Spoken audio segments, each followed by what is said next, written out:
নমস্কার বন্ধুরা, সবাইকে স্বাগত রাজেশ কিচেনে। আজকে চলে এসেছি খুবই প্রিয় এবং খুবই সুস্বাদু একটি রেসিপি নিয়ে। রেসিপিটির নাম হলো বেগুন মশলা। এই বেগুন মশলা রান্নাটির পেছনে একটি কারণও আছে। হঠাৎ করে আমি আমার মাকে ভুলবশত একটা চ্যালেঞ্জ দিয়ে ফেলি যে আমার এখন কোনো রান্নায় বা কোনো রেসিপি আমার খেতে একদম ভাল লাগছে না, তো আমাকে তুমি এমন একটা রেসিপি করে খাও যেটাতে মাছ মাংস থাকবে না, বা সেটা দিয়ে ভাত ছিটে পুটে খেয়ে নেওয়া যাবে। ব্যাস, মাকে কিন্তু এটা কিন্তু একটা গোপন কথা, কখনো চ্যালেঞ্জ দিতে যাবেন না। ব্যাস, যেই না চ্যালেঞ্জ দিয়েছি মা পট করে ফেললো তাড়াতাড়িতে এই আমাদের বেগুন মশলা রেসিপিটি। তো এর জন্য গোটা গোটা বেগুনকে ভালো করে কেটে পুরোটা না চিরে হাফ চিড়ে নিতে হবে, এবং অন্যদিকে শিলে কিছু শস্য, কাঁচা লঙ্কা ভালো করে মিহি করে পেস্ট করে নিতে হবে। এবার সেই পেস্টটার মধ্যে অল্প একটু হলুদ এবং সামান্য পরিমাণে নুন এবং সামান্য পরিমাণে একটু সর্ষের তেল দিয়ে ভালো করে মাখিয়ে পেস্টটা রেডি করে নিতে হবে। ব্যাস, এখানেই শেষ, আর এমন কিচ্ছু করণীয় নেই। এবার ওই যে চিড়ে রাখা বেগুনগুলো থাকবে, সেখানে একটা চামচের মাধ্যমে মশলাগুলোকে আস্তে আস্তে ভালো করে ভেতরে মাখিয়ে নিতে হবে, এবং এমনভাবে মশলাটাকে মাখাতে হবে যাতে বেগুনের প্রত্যেকটা অংশে মশলাটা ভালো করে চলে যেতে পারে।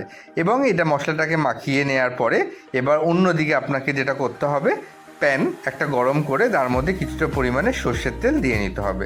এখানে আপনারা সর্ষের তেল বা সাদা তেল যে কোনো তেলেই রান্নাটা করতে পারেন, কিন্তু পুরো রান্নাটা যদি আপনারা সর্ষের তেলে করেন তাহলে টেস্ট অনেকটাই বেড়ে যায় এবং স্বাদ অনেকটাই বেটার হয়। এবং সত্যি কথা বলছি, এই রেসিপিটা নিরামিষ হলেও খেতে এতটা টেস্টি লাগে যে আপনাদের অনেকটা ভাত অনায়াসেই দুপুরবেলা আপনারা খেয়ে নিতে পারবেন।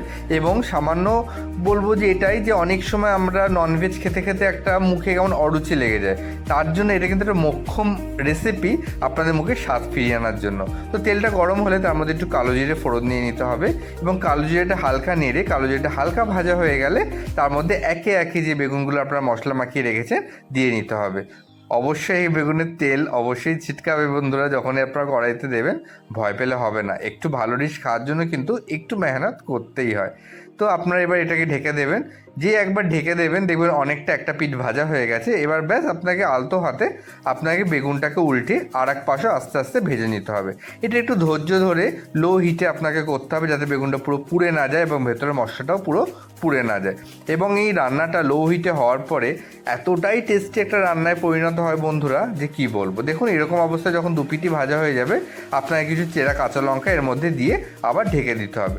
দেখুন, এরকম আস্তে আস্তে আপনার পুরো মশলাটা যখন ভালো করে বেগুনের সাথে মিশে যাবে এবং তেলের সাথে মিশে যাবে, এরকম একটা টেক্সচার দেখতে পাবে, তখনই বুঝতে পারবেন অলমোস্ট বেগুনের বেগুনটা রেডি হয়ে গেছে। তো দেখুন কত তাড়াতাড়ি আমরা এই রেসিপিটা করে ফেললাম। তো এরকম নতুন নতুন রেসিপির জন্য আমাদের পেজটাকে ফলো করে দেবেন, ইউটিউব চ্যানেলটাকে সাবস্ক্রাইব করে দেবেন, আর নতুন কী রেসিপি দেখতে চাইছেন অবশ্যই আমাদের কমেন্ট করে জানাবেন। আপনাদের অনেক ভালোবাসা আমরা পাচ্ছি, তার জন্য আমাদের আর কিছুই বলার নেই, আমরা সত্যিই কৃতজ্ঞ। তো এইভাবে আমাদের সাথে থাকবেন, সুস্থ থাকবেন। অনেক ধন্যবাদ বন্ধুরা আপনার।